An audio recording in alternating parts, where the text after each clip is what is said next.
जय जगन्नाथ बंधुगण Odia book summary को आपन स्वागत। मैं आशा करछि आपन भलो थिबे। आज भिडियो में आपन पे नै आछि आपन बुक समरी भिडियो जान मछि गुड वाइब्स गुड लाइफ ए बुक रो राइटर होछन वैक्सकिन। बुक रो स्टार्टिंग राइटर कहछन समस्त को एही पर लाइफ दरकार जोंथि कि आपन जेते टंका मध्ये खर्च करले आपन किछ फरक पड़िबो नै। कहबार कथा ले कि आपन को पाखरे टंकार अभाव मध्ये जेप नथिबो तासो लाइफ रे शांति खुशी हैप्पीनेस ही थिबो। एही पर लाइफ स्वप्न आपन माने देखुथिबे किंतु एही पर जीवन मिला बहुत सहज मध्ये नै किंतु ट्राई करले कष्ट मध्ये नै किंतु एही पर लाइफ बंचिया पय एक लॉन्ग प्रोसेस होई थाय पारे जोंथि कि आपन निज उपर भरोसा दृढ़ विश्वास तो निज भीतर बहुत सारा पॉजिटिव एनर्जी रहिबा दरकार। यदि आपन में एपरि गुण को निज भीतर डेवलप करबार फेल हो जाथिबे तो एवरेज होई निज जीवन रहि जाथांदी। एही बुक समर को जानिया पर आपन निज को बेस्ट करबे सब रास्ता को जानि पारबे। सेति पय आपन ए वीडियो को आरंभ शेष पर्यंत देखुन निज लाइफ रे धीरे धीरे चेंजेस आनंदु। जदि आपन को एक सुख शांत जीवन बंचिया अच्छे तो आपन को सही लाइफ बंचापी छाड़ापी हम जहाँ समस्त बंची था सह आपन को प्रतिदिन निज ठार बेस्ट टू बेस्ट होगापी पड़ो। यह सह आपन को निजर सब कम बैलेंस रखार अच्छे। यह सहित बैलेंस किसी भी प्रकार होता है जपरी निज कम आर मध्य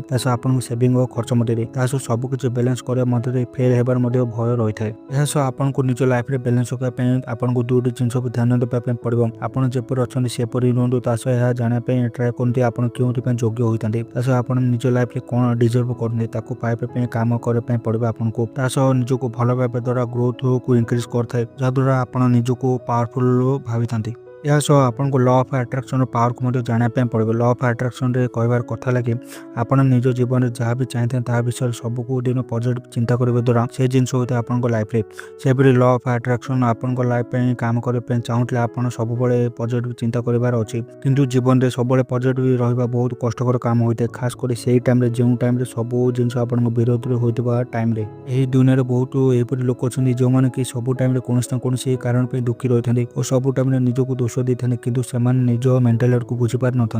ना जानी पारे कि निज लाइफ में बहुत खुशी होगा कथा कारण आपन आखपाखे लोकों मध्य बहुत लोक पाखे भल भाव रही घर न था खावाई खाद्य न था से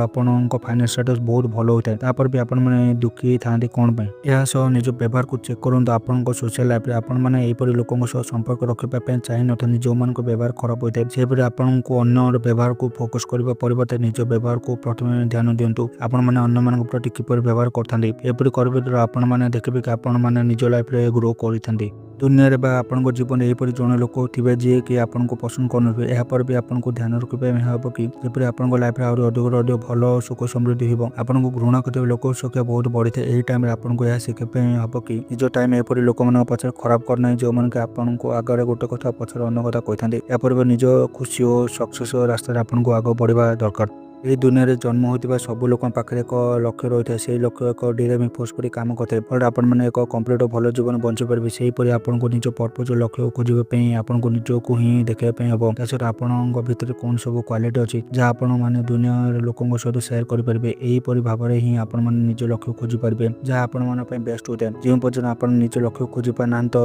जो मैंने जन्म होती आपन को निज लाइफ में अधूरा अधूरा ही लगे आपण मध्य से ही एबिलिटी अच्छी जहाँद्वारा आप निज को आपण फैमिली को एक बेस्ट जीवन दे पारे। यह सह आपण मैंने पहुंचा बुक समरी शेष भाग आपण मैंने बुक समरी कौन शिखले आपण मैंने लॉ ऑफ अट्रैक्शन को जानले सहित जानले किपरि आपन को एक बेस्ट लाइफ देवाई साहय करते निज व्यवहार को चेंज कर अन्य एक भल मनुष्य भाव किपरि गणा जानी पारे ऐसा जानले कि आपन से जीवन बंची पारे जहाँ आपन स्वप्न देखी से आपन को खाली निजर जीवन लक्ष्य को जानी से काम कर अच्छे। ऐसा तो आशा कर आज बुक समरी भिडियो आपन भल लगे भिडियो भल लगे भिडियो को लाइक कर चैनल को सब्सक्राइब कर दिखाते आस पाखे बेल बटन प्रेस कर नोटिफिकेशन ऑल कर दिखाते फटाक जो बुक समरी भिडियो आसे आप मिस न करती पुणी देखा भिडियो बुक समरी सह।